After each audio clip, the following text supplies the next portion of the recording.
Hello, everyone, and welcome to the FAN webinar series.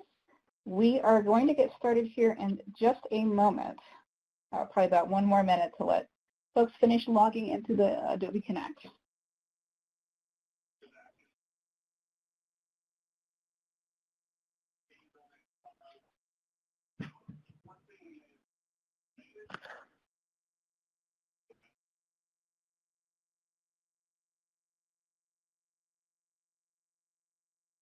Okay.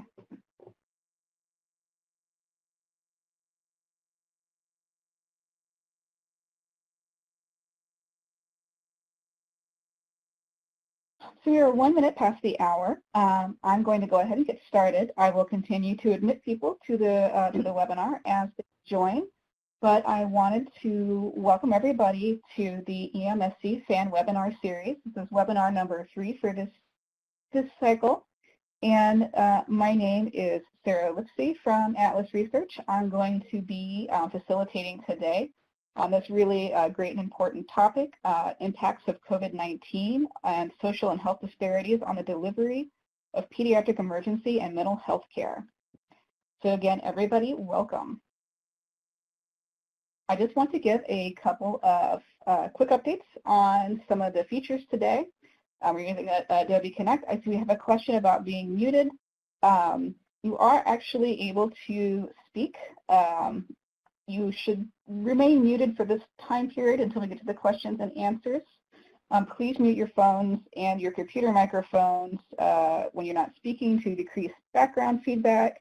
Additionally, if you are called in on the phone and also listening in on your computer, please mute your phone microphone and your computer speakers, or else you're going to get some feedback between the two. So if you want to speak out loud, you will probably need to call in, but we will be holding questions until the end. Additionally, you can ask any questions you want at any time you want if they occur to you in the chat function on the lower right-hand side. We will collect those questions and we will ask them of our great speakers towards the end of the webinar. So please feel free to use that chat box to enter your questions. Just a very quick overview of the agenda for today. We're going through our welcome and introductions now. We're going to give a little bit of overview of some of the FAN activities, and then we'll move into our main presentations with our great speakers. And at the end, we will have some questions and answers. So first, EMSC FAN activities introductions. I just wanted to give a big picture of the FAN representatives we have here. If you don't see your name here, please email us at the email address on the screen, and we'll be sure that you are included here and on the FAN mailing list. And I would like to turn it over to Jocelyn Holbert to say a few words about the FAN steering committee members in today's webinar. Jocelyn? Thanks, Sarah. Hi, everybody. This is Jocelyn Holbert from the HRSA EMSC program, your host today.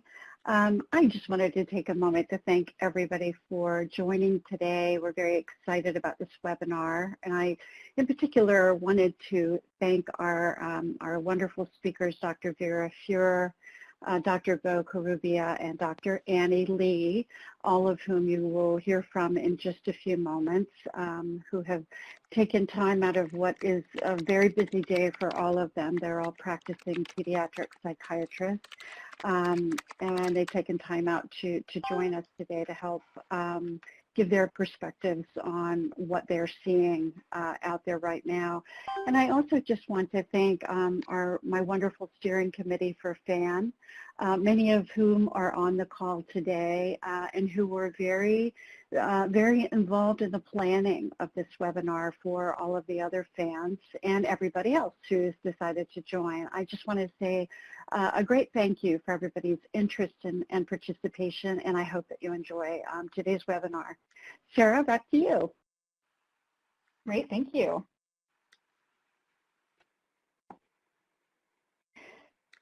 Just quick overview of our FAN activities planning team. Thanks to everybody who's been working to put these together, and our great hosts, HRSA EMSC program. So I just want to quickly introduce our speakers, and then we are going to move into the main presentation. We've got three really great speakers today. We'll be starting off with Dr. Vera Thurer, Director of Pediatric Emergency Psychiatry and Behavioral Health Urgent Care at Cohen's Children's Medical Center, in addition to other really great and distinguished work. Our second speaker will be Dr. Karubia, Medical Director of the Consultative Division of Pediatric Mental Health Institute at Children's Hospital in Colorado. And our last speaker will be Dr. Lee, Director of the Children's Comprehensive Psychiatric Emergency Room at Bellevue Hospital Center, New York City, and also a Clinical Assistant Professor of Child and Adolescent Psychiatry. So, without further ado, I am going to hand the program over to our very first speaker, Dr. Thurer. Thank you. Thanks, Sarah.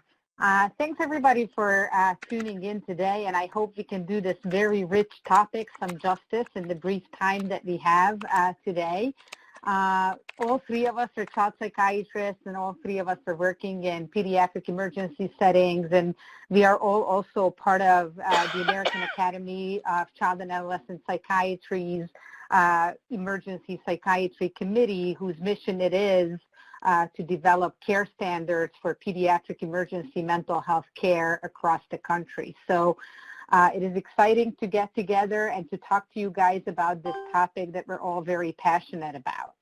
So I'm going to start us off by just talking about what we're seeing in pediatric emergency mental health care. And I want to start with three cases. These three cases are really representative of some of the issues that we have been seeing for many, many years in emergency rooms. And some of them, I try to highlight some of the things that we saw emerge during COVID that have had put another layer of difficulty in these families' lives and these kids' lives. So first, I just want to introduce Danny. Danny is a 14-year-old Pakistani-American male. He has a history of high-functioning autism. He does receive services at school, including therapy, including behavioral modification, speech, OT, PT, and he had no past hospitalizations or medication trials. He lives with his family. His father is an essential worker. During COVID-19, he was working outside of the home and not spending much time in the home at all. And so his mother was the main caretaker for Danny during this period, who's also a caretaker of elderly parents and younger siblings in the home. Parents have limited English knowledge, which is an additional barrier to be able to care for them. And they also have CPS, Child Protective Services involvement, and really high number of reports that were all made recently, some of them by Danny himself, who calls the hotline, who calls 911, and calls ACS directly, and tells healthcare providers and school personnel that the parents are physically abusing him, that they're hitting him, that they're not being nice and fair to him. And all of these reports are made, and they keep getting closed out without having anything that is founded. Currently, Danny does not have any outpatient providers involved. It's because Mom is really struggling to keep up with recommendations, balancing the many things that she's balancing, and now an additional layer of difficulty with COVID. She really has not been able to connect. And the school services, of course, during COVID were suspended for Danny. So he lost his structure, he lost his regular days, he lost all his services. Even when he did have services, difficulty with Mom helping him connect virtually and being able to participate and attend. So he really hasn't received much care or instruction during this period of COVID. And during this time, during the shutdown and the school closure, he had more than 20 emergency room visits in our emergency department since the stay-at-home orders, mostly for either behavioral escalation that the parents cannot manage, or he himself calling and making suicidal statements and saying that he cannot tolerate his current environment. Next, I'm going to talk about another young lady, Alexa. Alexa is a 17-year-old African-American female. She does have a history of depression, anxiety, and self-injury, and she lives with her mom, who was recently, unfortunately, unemployed during the COVID closure, and also most recently has been diagnosed with COVID herself, so she has been ill at home, quarantined. Alexa, as a result, has been isolated in quarantine completely with her mother and 4 younger siblings. Previously an honor student, she has now been absent from distance learning, and the school was getting really worried about her not being able to reach her. Her teachers, her counselors were concerned, especially knowing her past history, or really haven't been able to connect with the family or with Alexa, due to these issues that the family has been struggling with. Currently, Alexa is in and out of care due to difficulty attending. Her outpatient services were temporarily disrupted. The clinic that she was attending had shut down, and we're scrambling to open back up in some sort of virtual ways. So in the transition, her care was disrupted. She didn't have her usual help. And she had a visit in our ED after a near-lethal overdose that she had taken. And during the assessment, she did reveal that she had attempted previously but did not tell anybody, was very afraid of being brought to the hospital, was afraid of putting additional strain on her already ill and overwhelmed mother, and really had concealed all that she has done. And even now, the family is very hesitant to accept an admission to the hospital, very hesitant for Alexa to leave home, because mom is really at this point relying on her to help out the family and help care for the siblings while she is ill. And they're also worried about further infection in the hospital. And then last, I'm going to talk about Jose, who's a 10-year-old Hispanic male. He has no past psychiatric history. He lives with his parents, his siblings, his grandmother, aunt, and cousin, and extended family in a small apartment. Both parents are essential workers working outside of the home. And he was referred to the ED by his pediatrician because he has been, since the shutdown, losing weight, not eating, having physical symptoms, escalating anxiety, hiding behind the couch every time the doorbell rings, obviously not doing well. And the parents have not really been able to find him outpatient care because nobody is accepting their insurance or available during this shutdown. So just keep these 3 cases, these 3 families, and these 3 kids in mind as we talk about the topics that we're going to be covering. So what was happening before COVID-19? As you guys all know, with the field that you're working in, the emergency room has really seen a rise of mental health visits during the past decades, really. And that number keeps escalating. Each article that comes out with new data shows that this number, this graph just keeps growing, and more kids are coming to the emergency department to get help with their mental health issues and to get connected to care. And really what we always say is really all roads lead to the emergency room due to the difficulties getting into care and establishing care in a timely manner in an outpatient psychiatry practice, and without having really access. Emergency rooms across the country have really still are functioning as the safety net for all these families that really need help with their children, and they need it fast. Unless you have a lot of money or a lot of time to wait for care, really an emergency department is the only place where you can get assessed the same day for your acute concerns. And so all roads lead to the emergency room. Pediatric providers, community-based organizations, families themselves, child protective services, And then our biggest referrents, schools, all send kids to the emergency department so that they can get assessed. And as you all know, the care and the level of care that's received in an emergency department really, really varies. And the standards for care really also vary. And I know you guys, as we are all working towards having better standards for mental health care in emergency rooms.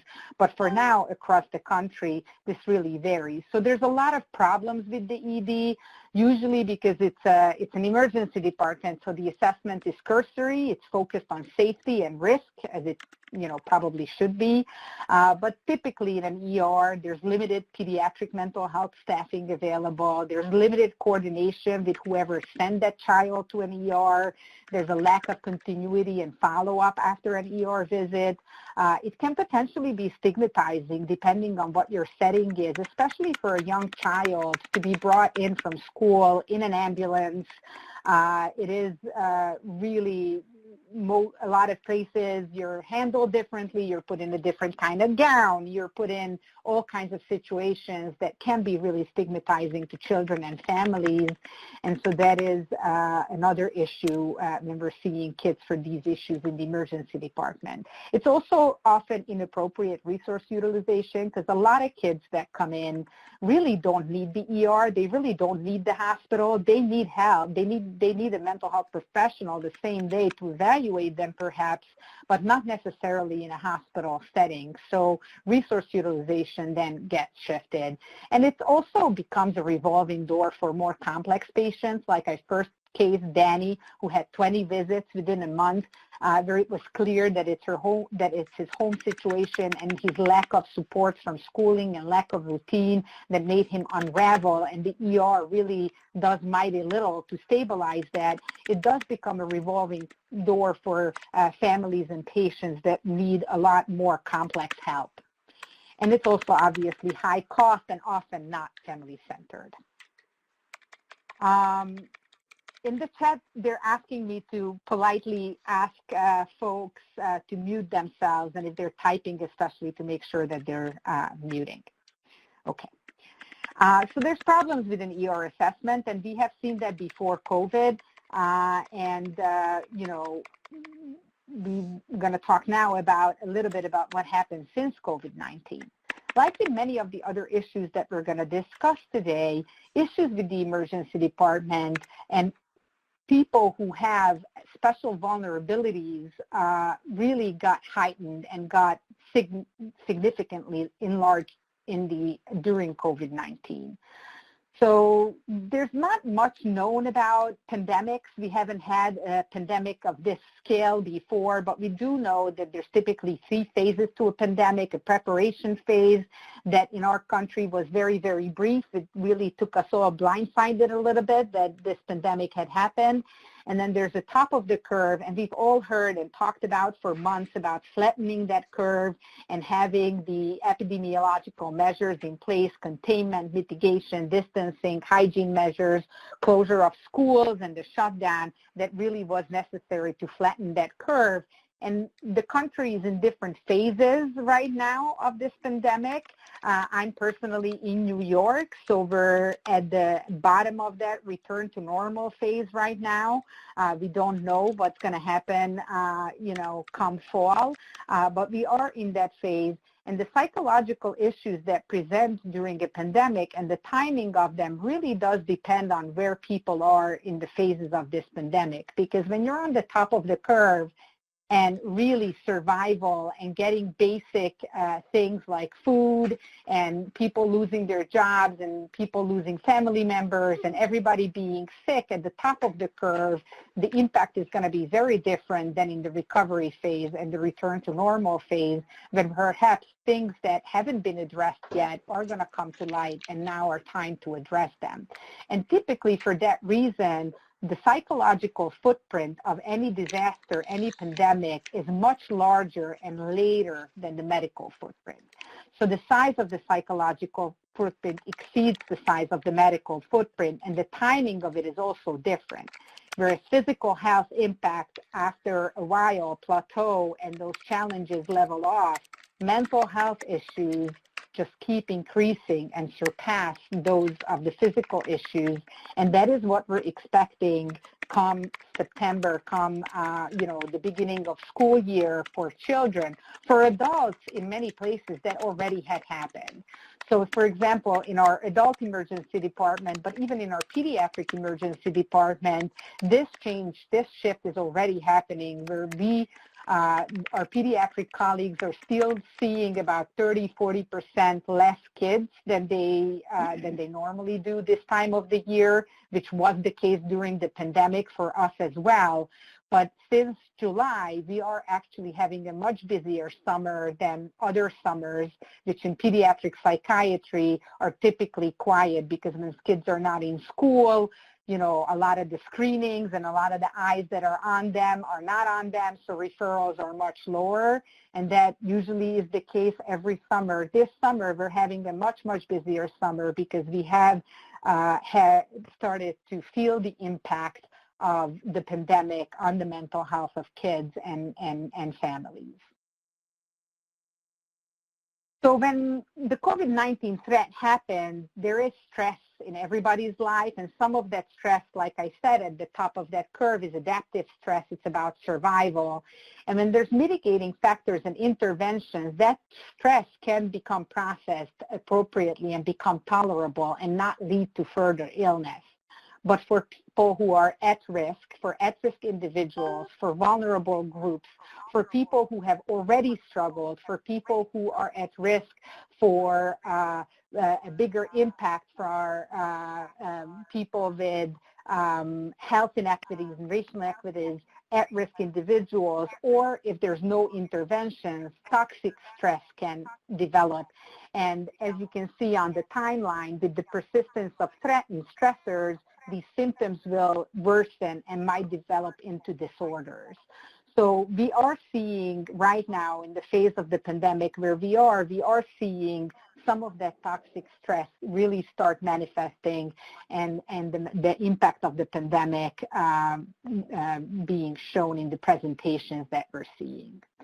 So particularly for children, the impact of the pandemic on their mental health, can come from many places. Obviously, they're isolated, they lost their school structure, they lost their peer contacts, there's tons of parental stressors, financial unemployment, illness, balancing work and home life. You can keep going on the list. There's many, as we all know. Domestic violence and child abuse is up during an isolation situation, and reporting of them is down, especially for child abuse, because there's no eyes on these kids and these families. And the reporting, even though we know from research and we know from other countries that the numbers are most likely up, the reporting numbers are down. Want to come outside with Mama? Come on. And that is concerning. Folks, people can just mute. Please mute yourself. Somebody's talking, if they could just mute.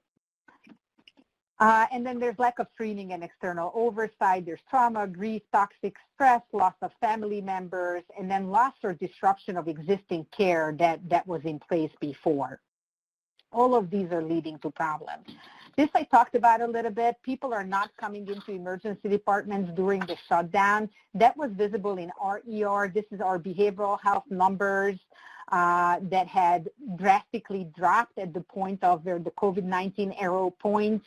Our numbers went way down for the year, and there was this period of many, many weeks where we were seeing a lot less kids than we normally do during that time of the year. And then around week 14, week 15 of the pandemic, that flipped. And like I said, for the last 6 weeks or 8 weeks, or even 2 months maybe at this point, we have been seeing more than usual number of kids in our emergency department. And how did it affect clinical presentations? So during the shutdown, the very beginning, when schools closed, we, in our ER, and from what I understand from colleagues across the country, we had seen increased presentations for kids with developmental disabilities and autism.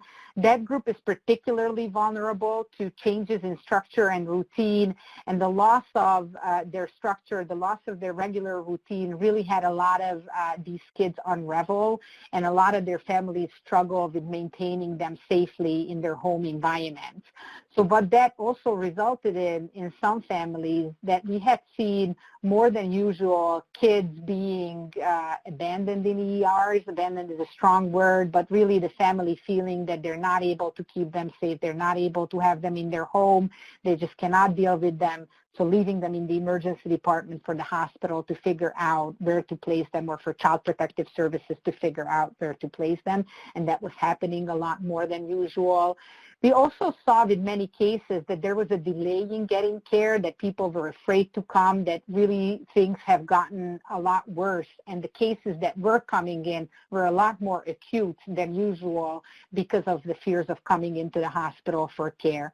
We also had seen an increase in suicidal overdoses, specifically overdoses and ingestions, and we're assuming that it's partially because of the availability of medication. People were getting large supplies, 3-month supplies of their medicines in preparation of the shutdown.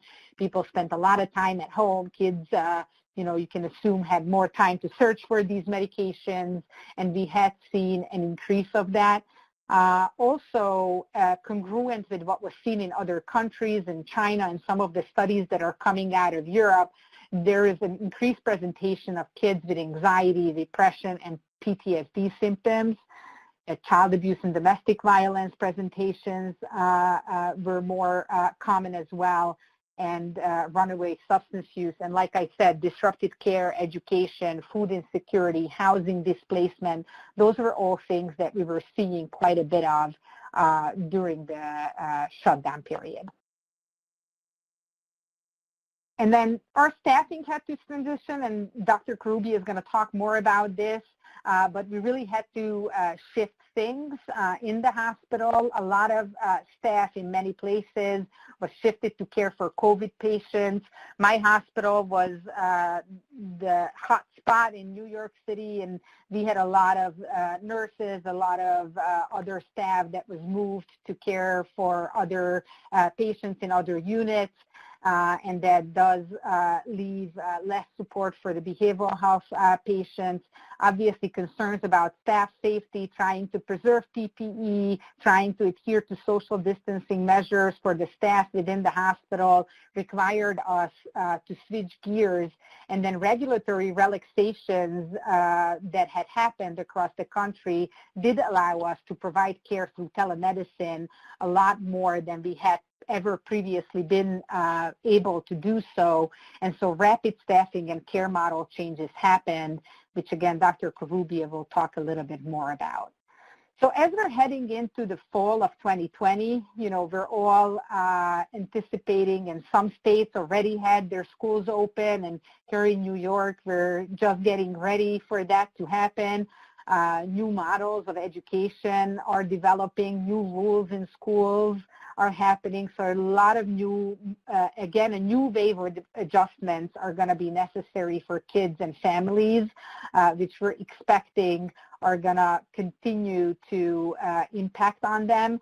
And then these continued stressors, like we saw on that footprint and that graph, we do expect that those increased mental health issues are going to become more and more apparent, especially for pediatrics, where the school opening is going to put in another layer of stressor for parents, for kids, for teachers, for everybody, and new rules and everything else we do think is going to have a big impact. There's also increasing anxiety about pediatric illness, because in the beginning of the pandemic, we all heard that kids cannot get sick, that they don't spread it. That information is now, of course, shifting, and we're learning more about the illness. So the anxiety around kids spreading the illness and kids themselves getting sick, we're also expecting that to have an impact as well. So we're expecting higher than usual volumes, and we're also expecting bottlenecking into outpatient care. Much of outpatient care in psychiatry has transformed to functioning majorly through telepsychiatry for safety reasons. We do spend significant amount of times with our patients in a room. Therapists spend up to an hour or even longer, which is putting them at higher risk of exposure. Doing therapy with a kid when he's in a mask and you're in a mask is also putting an additional barrier and layer of distance and difficulty into in-person care. And providing care via tele is more energy intensive, time intensive. It just really is, in many ways it works and it's great, and in many ways it is more difficult than in-person care. And we believe that for all of those reasons, there is going to be difficulty in getting kids into care when the outpatient systems are already overwhelmed. So what can we do, and what are some things that we have opportunities for? We really think we need to strengthen community prevention, working with schools and working with pediatricians and supporting them and figuring out how to care for the kids in those settings really has to be on the forefront of agendas, because if we do want to have kids taken care of well, we have to switch into a preventative model as opposed to being reactionary, and really supporting them at those settings is really the way to go.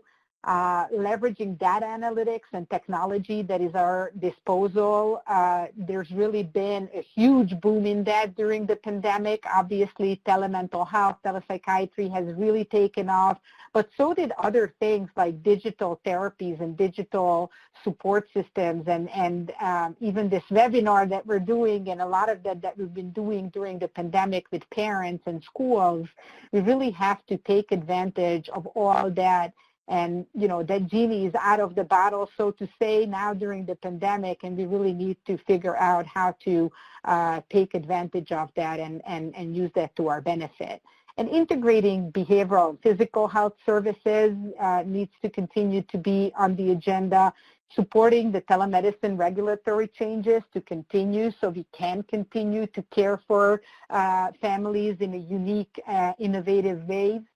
And, the biggest one, payment parity, which is the source of a lot of the issues that we are seeing, and a lot of the reasons why the outpatient resources and the outpatient system cannot support the mental health needs of our communities is something that we really continue to need to advocate for and work on as professionals. So with that, I am going to give the microphone over to Dr. Korubia, who's going to talk a little bit more about the service transformation and telepsychiatry.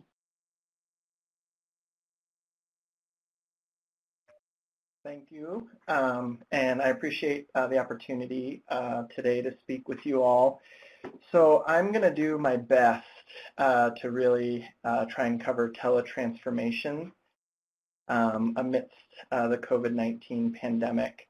So this is an incredibly broad topic, I admit, and so I am going to try to give more of a 30,000-foot overview of this to really try and capture what a day in the life it looked like for a child psychiatrist or a mental health professional before COVID, and then what that kind of transitioned to in the midst of the pandemic. So next slide, please. So what was happening before COVID-19? Next slide. So before COVID, the majority of mental health care was provided in person. So if you went to any emergency room, if you went to any urgent care setting, you would usually be seeing an in-person master's level clinician, psychologist, psychiatrist, and that's if the site had mental health providers present. Other sites would have medical specialties present and may have contracted in a mental health community crisis center, or contracted in a moonlighter or someone to kind of do those mental health evaluations. In consult settings, which I'm very familiar with, that's when someone is admitted to an inpatient medical or surgical bed within a hospital setting, and they have comorbid mental health or behavioral concerns. A consultant could be called to assist the medical providers with subspecialty level questions or concerns to help kind of further the care of the patient while they're there in that inpatient medical or surgical setting. Then inpatient settings, again, this is across the nation, many child and adolescent inpatient hospitals. These are sometimes standalone, sometimes these are attached to academic hospital settings. You would typically have inpatient psychiatrists, social workers, psychologists, mental health counselors, mental health techs, all caring for the children who need inpatient level of care, usually for higher levels of safety concerns or grave disability. And then ambulatory settings, again, outpatient world clinics.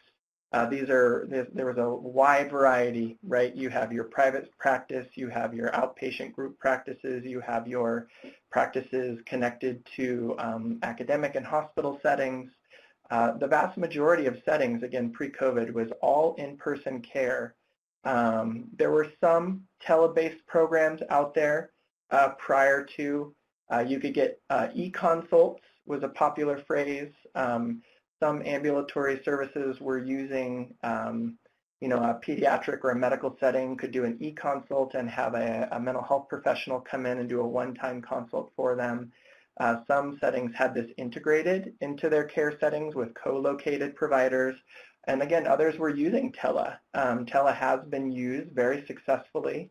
But the vast majority of where tele was being used before COVID was to really enhance the access of care to more rural communities, places where you didn't have a surplus of mental health professionals.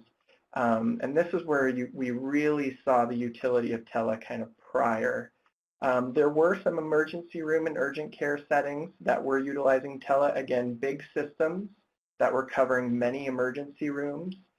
Sometimes with one provider covering multiple entities. It was very convenient to be able to tele in instead of drive from clinic or emergency room. So it really did help with some efficiencies there.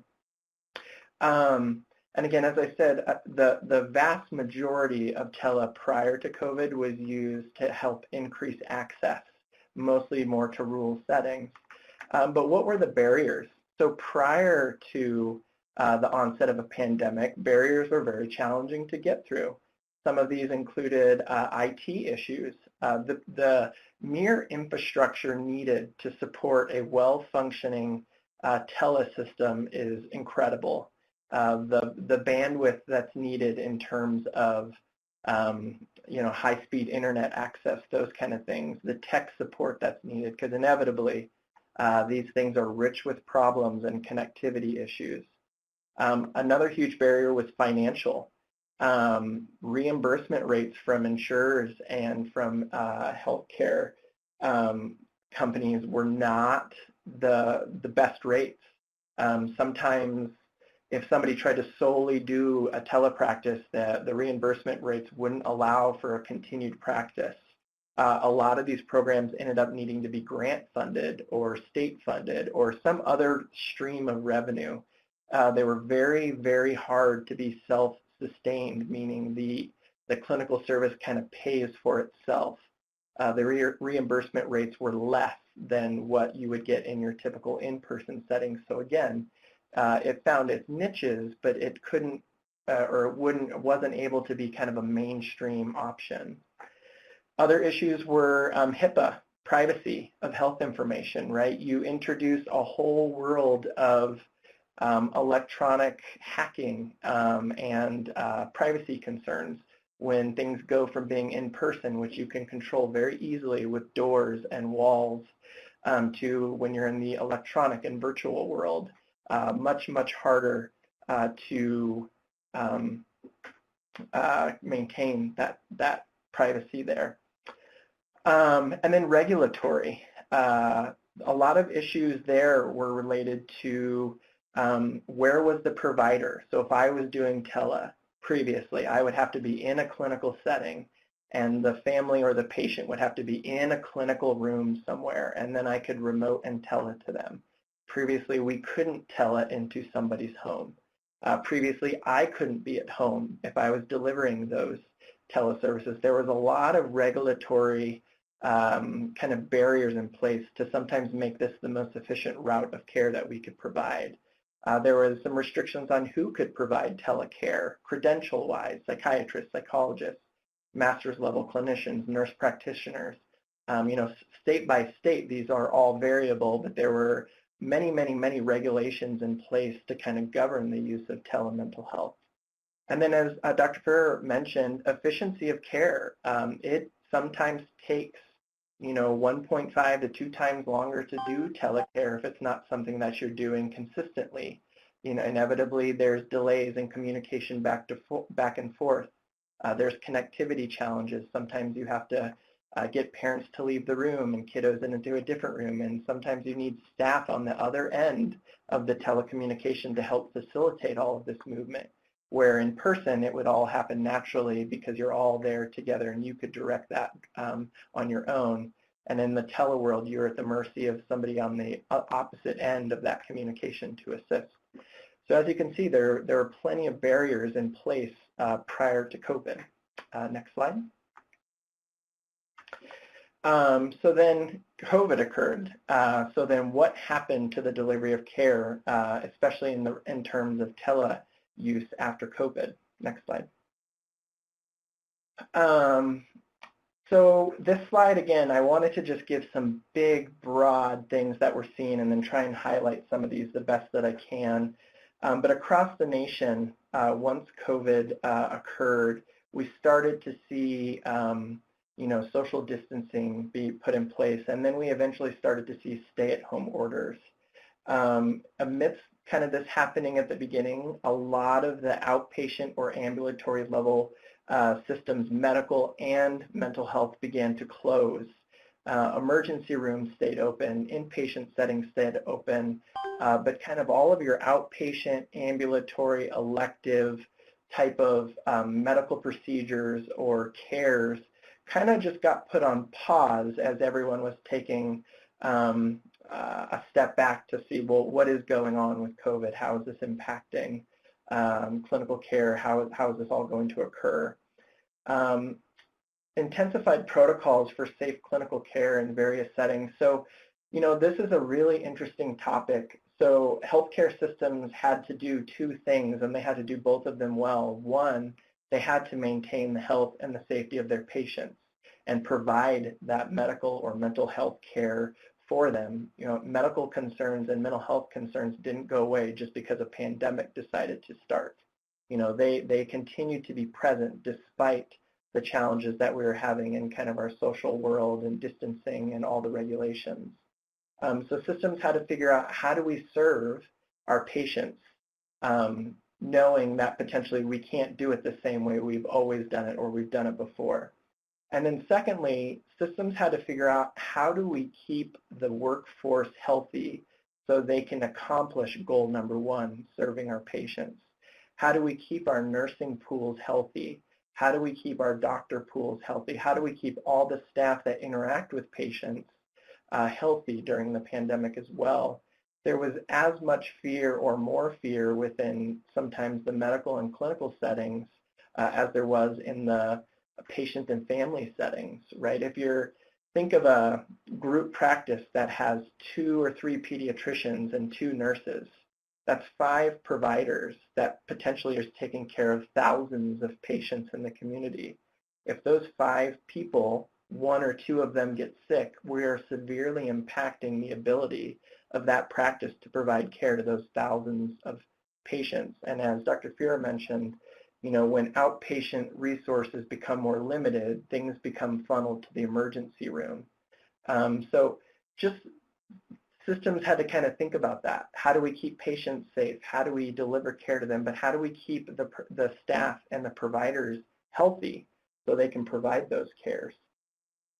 Other things that we had to think about was PPE conservation, right? You all probably remember the mask shortage. Somehow, the world all decided to use masks at the same time, and shocking, we ran out of masks. And so systems had to think very closely about, how do we conserve our PPE? Who's wearing the N95 masks? Who are we going to ask to wear the typical surgical mask? What are the risks involved in that? Again, always going back to those 2 goals: how do we provide care and how do we keep our staff safe? There were screenings. You know, I remember a time walking in the hospital where I had to answer 10 questions about where I visited, who's been in my home, have I had a fever, have I sneezed, am I coughing? And if I answered yes to any of those things, I'd immediately be out of work potentially for a day and then reevaluated based on how symptoms go on.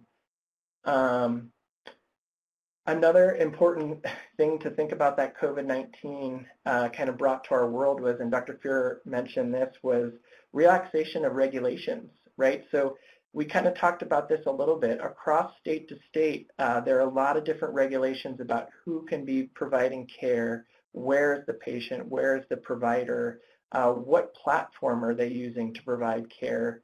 Before COVID, this was incredibly restrictive. You could only use kind of hospital system, intranet, behind firewall type of systems in order to deliver telehealth care. But all of a sudden, there was such a huge need that it necessitated flexibility.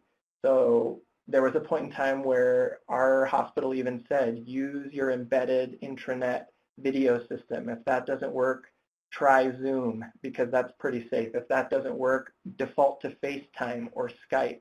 Do whatever you need to do to provide that care to families and patients. Just make sure you document all the steps you took and why you had to use what you needed to use. States lessened these regulations. They put out waivers. They allowed for the use of these platforms. They allowed for providers who typically couldn't do tele prior that could now do it in the midst of the pandemic. Previously, you couldn't do a telephone encounter and count that as a televisit. Well, sometimes a video wasn't available, but audio was available. So again, there was a relaxation of regulations, and all of a sudden you could bill for a telephone encounter in terms of an e-consult where you couldn't do that before. So all these things had to happen in real time. All of these things happened incredibly quick. There was a huge need to provide this care for patients and families, and that outdrove all of the regulations and the risks. And so for a 2, 3, 4 month period, there was a big relaxation of a lot of these regulations.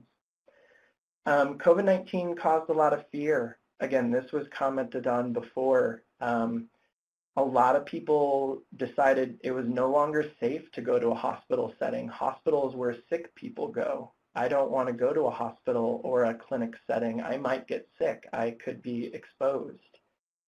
So routine cares, well checks, elective surgeries, routine vaccinations, all of these type of appointments were potentially delayed because again, A, most of outpatient clinics closed, but B, people started asking themselves, is the risk of going to the hospital worth it? So again, as Dr. Fuhr mentioned, a lot of the ED volumes went down, generally speaking, during the pandemic, but what we did see is when people were coming to the ED, it was more acute for more severe reasons. So the last kind of point on there is, again, this was a forced change, but there was a huge need for innovation in clinical care when COVID-19 occurred. Next slide. So kind of generally speaking, just to quote a little bit of volumes for here at Children's, prior to COVID, we were doing about 100 visits per week tele across the hospital setting, inpatient, outpatient, specialty, non-specific. There was about 100 visits happening every week.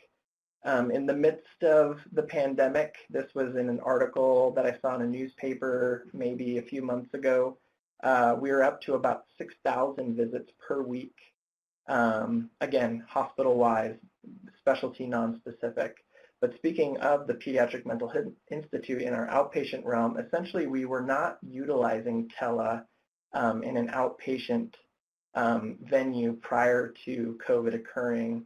And then again, in that same time frame, we were up to doing 500 visits a week in kind of the peak of this occurring. And again, to think of time scales in a general setting, if that wasn't in a pandemic, to ramp up a change of care, a different platform delivery, you're talking months to years to do it pretty effectively. These changes occurred in weeks to months. type of time frame. And so, you know, it is amazing to see how quickly these things did occur, and I know that happened across the nation in different settings as well. And then when I think about inpatient and ED settings, this is where I'm more familiar and where I provide clinical care. You know, a day in the life, what does it look like when I am on site providing care now in the midst of the pandemic? You know, a lot of consult services went to tele. They brought in an iPad into a patient's room or a computer on wheel. A lot of inpatient services kind of transitioned to the same, where all of the psychiatrists and the providers were home and they were providing this care virtually, and usually the nurse or the psych techs or the mental health counselors on the patient end were helping to facilitate the technology needs. Consult services were utilizing this, emergency room, urgent care settings were utilizing this, ICU services were utilizing this. And as Dr. Fuhrer mentioned, almost 100% of outpatient became virtual care, and in some settings has remained so. There might be some remnants from this pandemic response that will stick and become part of our new delivery of care.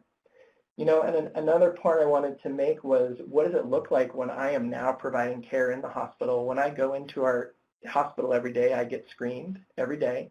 My temperature randomly gets checked. I am still answering questions about travel.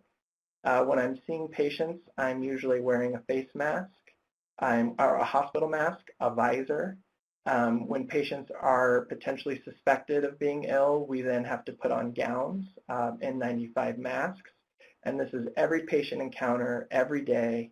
When we're doing it on site, we are using a lot of PPE, again, to keep the patient safe and also to keep the staff and the providers healthy.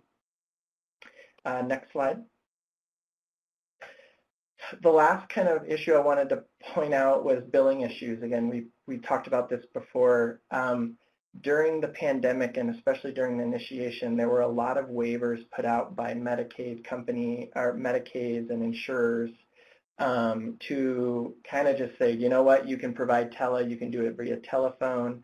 We're going to accept those bills. We're going to pay for these services. We need to get the care for these patients. But there was still a huge variance, even within a single state that I can speak of. There was variance between insurers as to how much was being reimbursed, how long would this waiver last. And again, talking about one of those core barriers before, reimbursement rates is a huge issue and barrier in the delivery of care via the telemodality. And then also, as commented before, parity. You know, the way I think about parity is a health plan and insurer needs to offer equal benefits or comparable coverage for mental health and substance use as they do for medical and surgical. And for a long, long, long time, we have not had parity in the mental health world. The medical and surgical benefits are always there and solid, and there have always been challenges in getting equal or comparable benefits for the mental health and substance use. Next slide.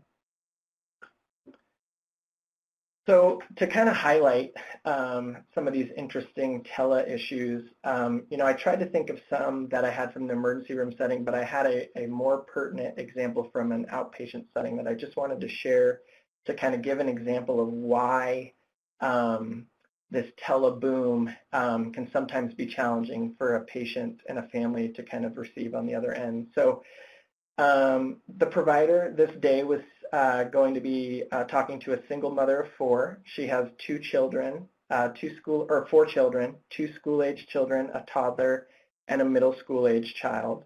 This mother is a sole provider for her family. She has just recently been transitioned to working from home, like the majority of folks in our environments. This was a newer job for her, so she had not yet established any health care benefits, but all of her children did have Medicaid at the time. So before COVID occurred, her 2 school-age kids were in school, so that kind of functioned as daycare/school for her. And her toddler was at daycare occasionally, and grandma would help when the toddler was not able to be at daycare full-time.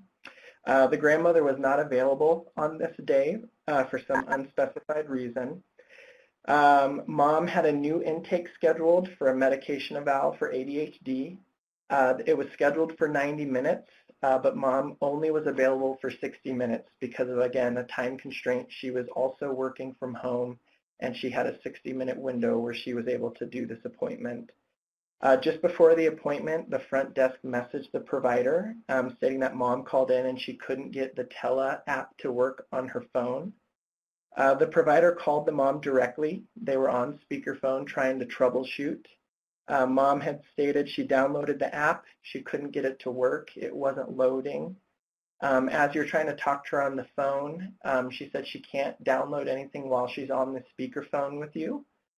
The provider asked, do you have another device you can use, a computer, an iPad, a tablet, anything like that? Mom said no, just the phone. So at this point, it was determined that they weren't going to be able to get the app loaded, so they were just going to do a telephone visit. In the background, it was quite noisy. You could hear the other kiddos running around. Mom was constantly redirecting, a lot of no's, stop it, I'm on the phones. Mom was really, really frustrated and very embarrassed. She's extensively apologizing. She discloses she's feeling pretty stressed out about work. Work is pretty frustrated with her, that her kiddos are at home, and that she hasn't arranged some kind of daycare or other settings so she can continue to work even though her children are home. She's worried about losing her job. Again, it's new. She's worried about the financial stress that could cause. She's very worried about school. She said that school is providing a lot of work for them to do online, and she's having a hard time keeping up with 3 kiddos in their schoolwork and keeping them organized, and reported she did not have enough devices for them to use, and some of them didn't support using the iPhone. They were requiring a computer. Mom shares that she's been waiting for 5 months for this appointment as her pediatrician didn't feel comfortable with prescribing psych meds. So the provider goes through the history with mom. At the time when it comes to kind of try and get the kiddo on the phone, he refuses. He doesn't really want to talk. Again, a lot of running around, a lot of giggling. And at the end of the eval, the provider feels kind of stuck, somewhat uncertain of what the diagnosis is, feeling that the evaluation is somewhat incomplete and inadequate, again, given the modality used and the inability to evaluate the child. Mom's pretty desperate for medications. So I just wanted to kind of point out that example. It shows, next slide, sorry. That slide to me just kind of showed a lot, or that case to me kind of just showed a lot. You can go to next slide, yep, thank you. So some of the disparities that kind of unfolded when I heard about that case, to effectively do telepsychiatry, you have to have the appropriate devices, a computer, a tablet, a phone, a camera, a microphone.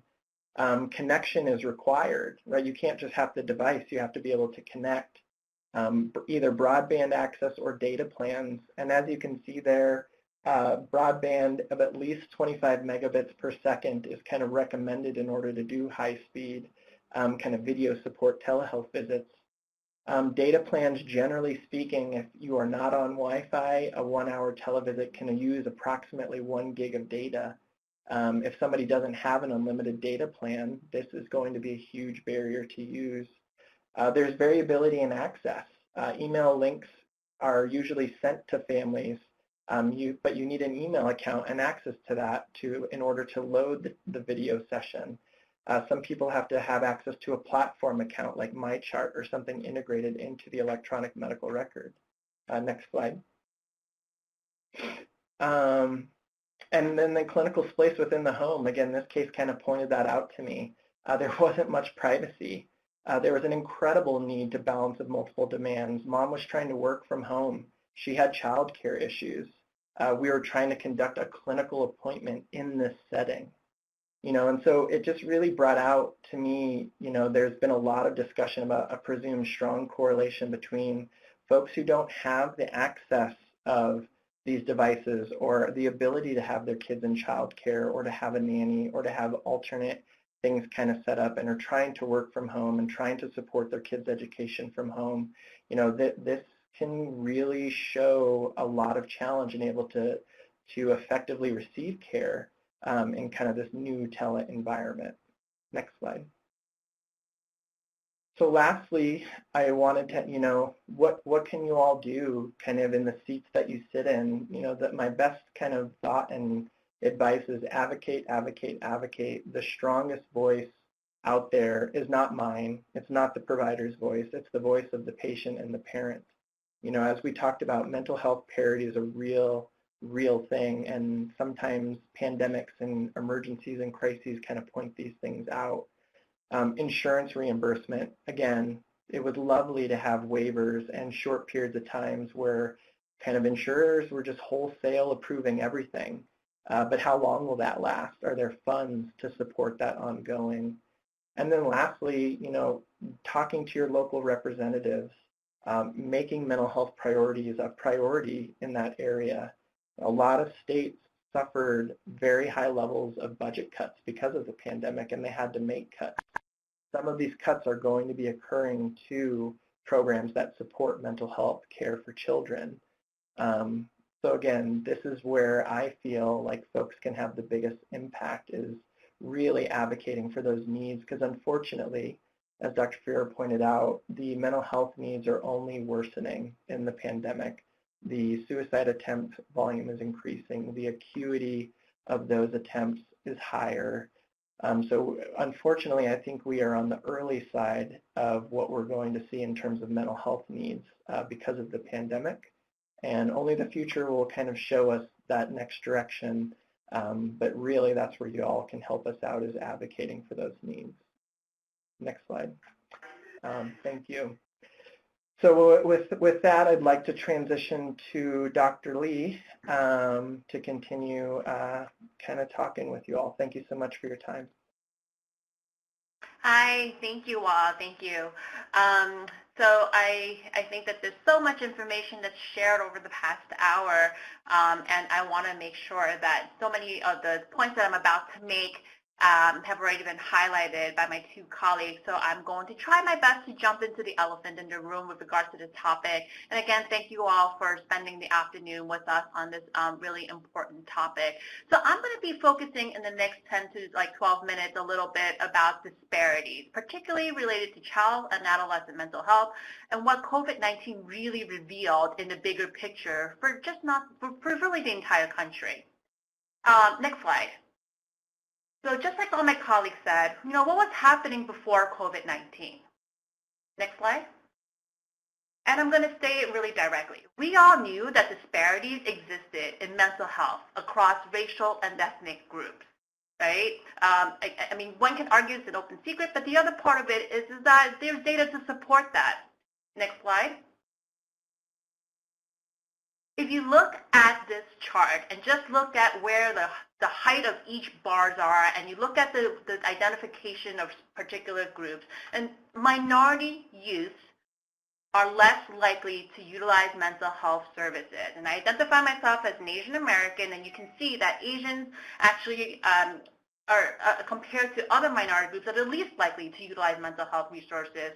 And so compared to, the white youth, Hispanic and Black Americans are least likely to utilize mental health services. Next slide. And if you look at the trends in psychiatric emergency department visits in youth and young adults in 2019, you just look at the bar and a graph, and it clearly tells you that not only are the visits of ER higher in African American, but over the past years, that trend has continued to rise among all other ethnic groups. Next slide. And we knew that in many ways there are social determinants which prevent groups from equal access and equal opportunities that would grant them health and wellness. We know that discrimination exists, right? And that could be as basic as healthcare, housing, education, finance.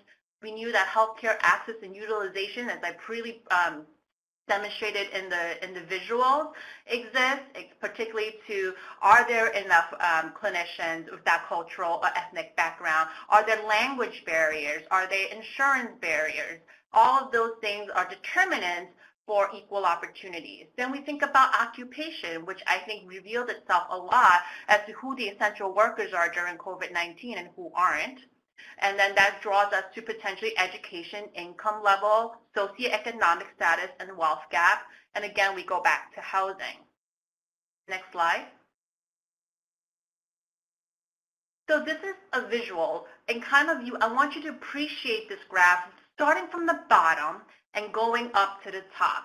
When there are social norms and public policies, right, that dictate who gets those opportunities and who doesn't, it results in an unfair distribution.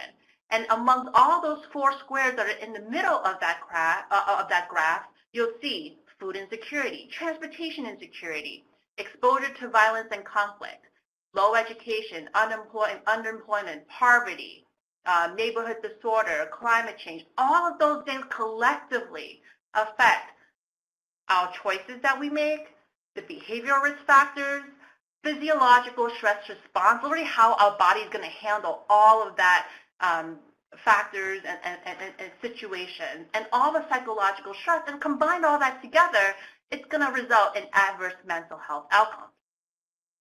So next slide. What happened during COVID-19? Next slide. People contracted a viral infection that resulted in illness, hospitalizations, and death. And as a result, we try to do a lot of mitigation efforts, right? It led to school closure, business closures, stay-at-home orders, mask orders, and it just pretty much disrupted routine. A lot of people were out of jobs. A lot of people were disrupted in their learning. Services were disrupted. Health services were disrupted. Again, as echoing my colleague said, there was an increased demand for health and medical resources, whether that came down to hospital beds, healthcare workers, PPE, psychiatric beds being converted to medical surgical ICU beds, and that meant a shortage of inpatient resources on our end to be able to meet the needs, the mental health needs of our population. An overall disruption of a normal routine, and again, heightened xenophobia and discrimination, particularly towards Asian Americans, as a result of being accused of carrying the virus into the country and causing this pandemic. Next slide. We all collectively experienced pretty much not just a psychological, but a physical upheaval, shared by all of us in different ways, big and small, that really impacted all of us. And we call this and can label this as a collective trauma. And for certain groups, it affected them more so than others. And it also drew on other historical traumas that certain groups have experienced over the course of the history in this country. Next slide. And this is data from the CDC. If we're to look at the breakdown of COVID-19 cases, hospitalizations, death by race and ethnicity, and considering factors that may promote crowded situations, close physical contact, and close space and duration of exposure, we realize that the cases of COVID-19 was experienced more in the Black and Latinx population, and the death rate was 2.1% higher in our Black or African American population. Next slide. And what does that all mean? And how does COVID-19 amplify the impact of these existing disparities? And I think my colleagues pointed out very well about the lack of access to technology and internet, the need for a proper bandwidth to even able to sustain a televisit. So that's just televisit. What about school and other services, right? Businesses, closures led to unemployment, and this unemployment is resulting in financial insecurity, home insecurity, and now more so, since our insurances are tethered to employment, many are on the risk of losing health care access too because of insurance eligibility. Also, essential workers, who are the ones that can work from home? Who can't? Who are the ones that are really facing the occupational hazard of being that essential worker that has to be in the space where they're at higher risk of being exposed to COVID-19?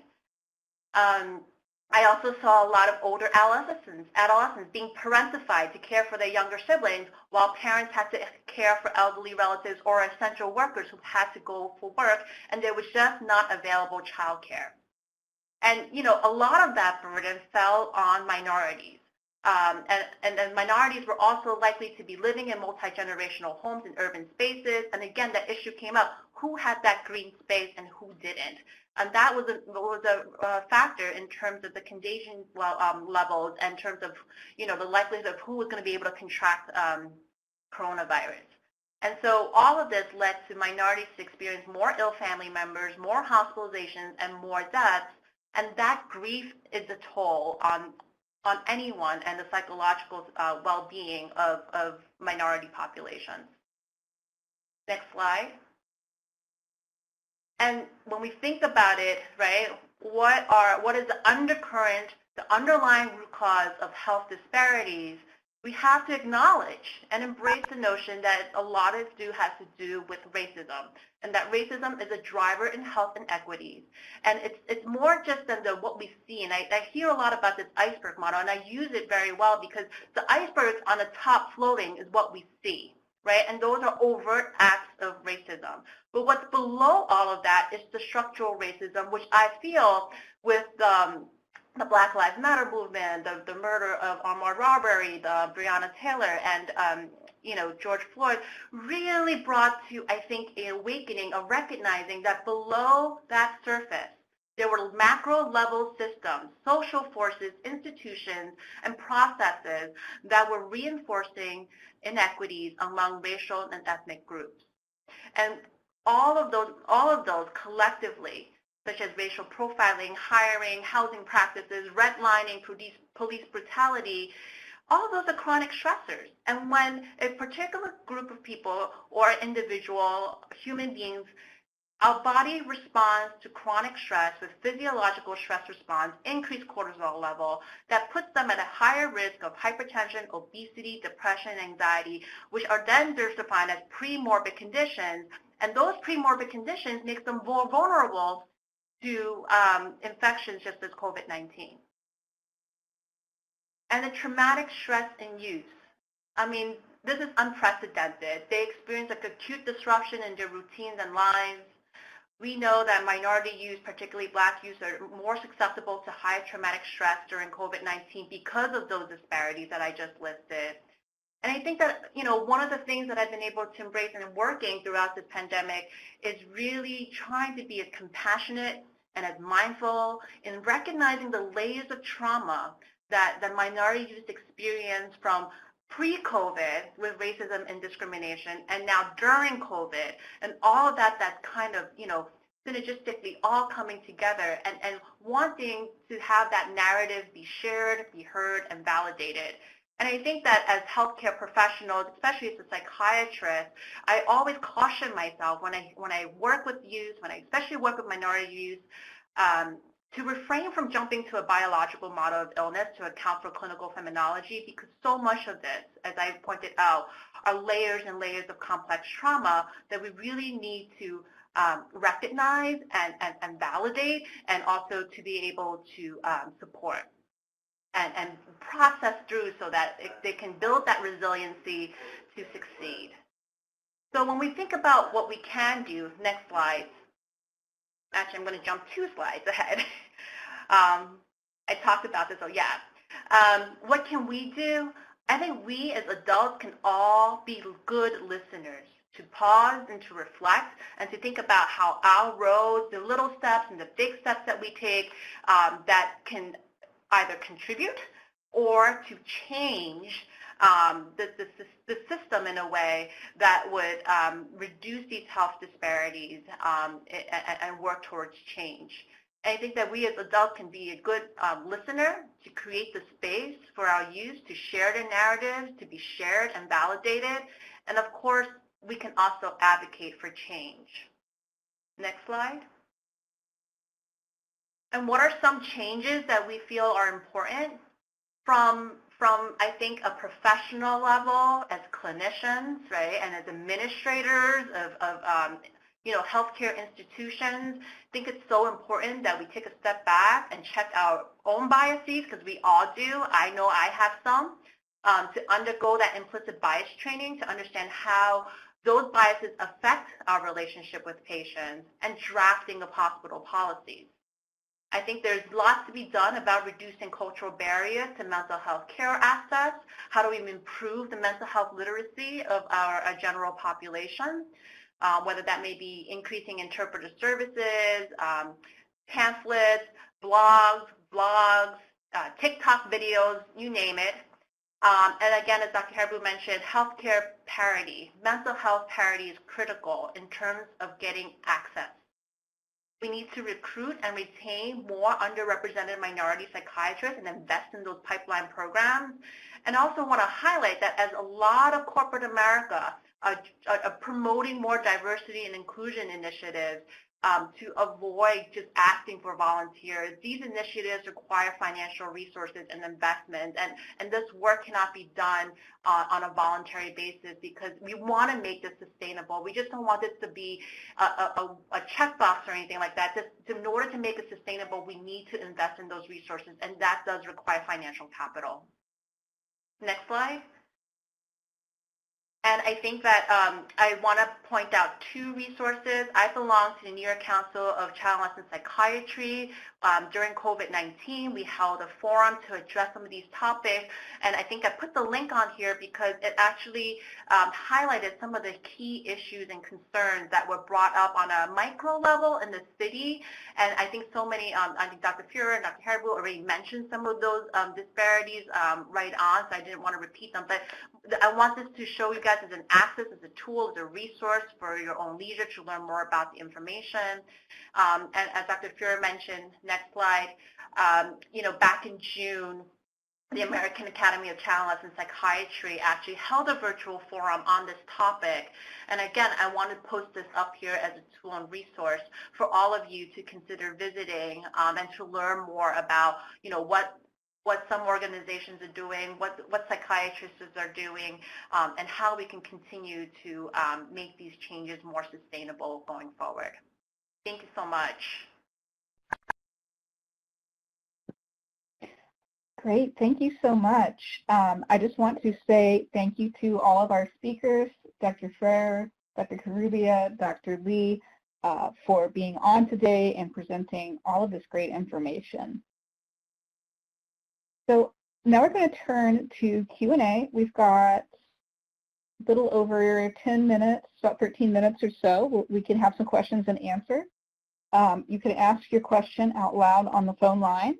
You can also type your question into the chat, and I will read it out for you for our great speakers to answer. I want to pause for just a second. Is there anybody on the phone line who would like to ask a question?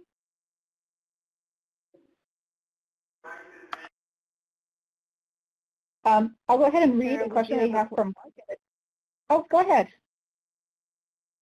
I was just going to say we have a question in the chat box. Yes, so I'll go ahead and read the question from Mark. Have there been good evaluation studies of the effectiveness of telemental health services for kids and adults? Hi, Dr. Foyer. So there have been some studies even prior to COVID-19, actually quite a few.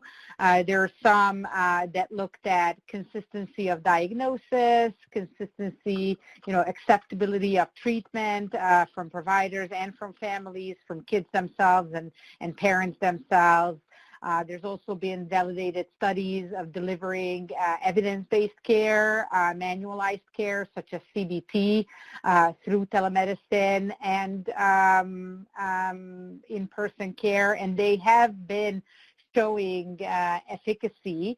There are particular subgroups that the modality really works much better for, sometimes even better than in-person care, and there are groups that really struggle with it. And there's more studies that are needed. There's just been such a, like Dr. Karubia mentioned, such a quick growth and such a boom of teleservices that I don't think we've examined and studied all of the aspects of how comparable it is to in-person care.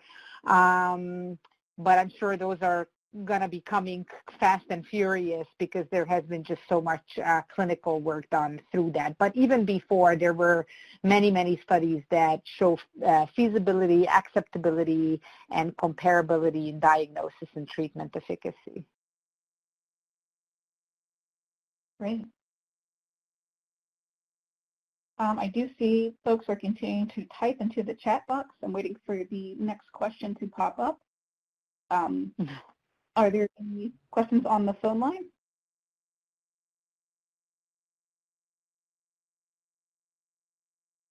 We have a question here from Kate. What efforts exist to educate families on the availability of telepsychiatry services? I know of a couple of them. So like Dr. Lee showed the link to the American Academy of Child and Adolescent Psychiatry's forum that we held. On that same ACAP website, there are specific family resources, and there is a specific telepsychiatry section of that.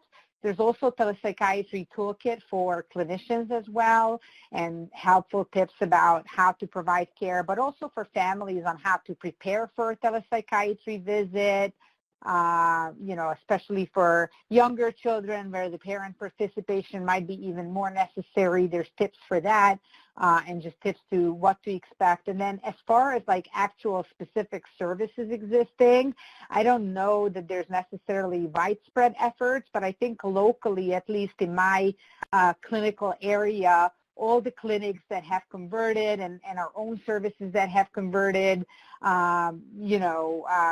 are promoting that they're doing this. And like we mentioned before, I think that a lot of the tele work that is happening is probably here to stay as long, the risk is continuing to be there.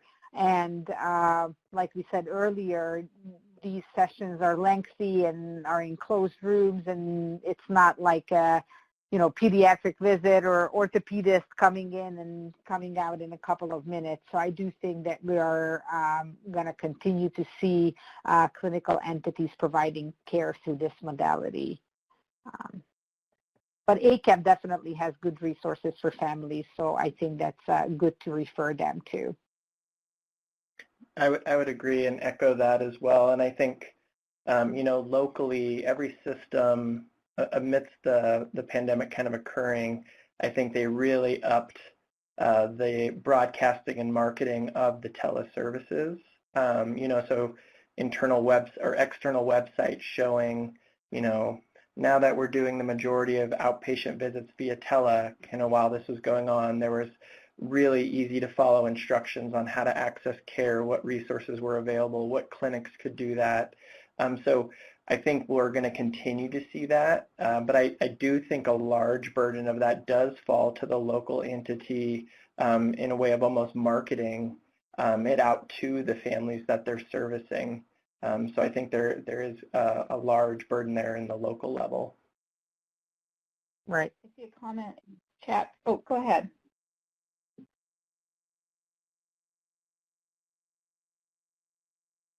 I see a comment in the chat from Darlene saying, I think physicians or medical centers are primarily the main source of educating families to the possibility of telehealth.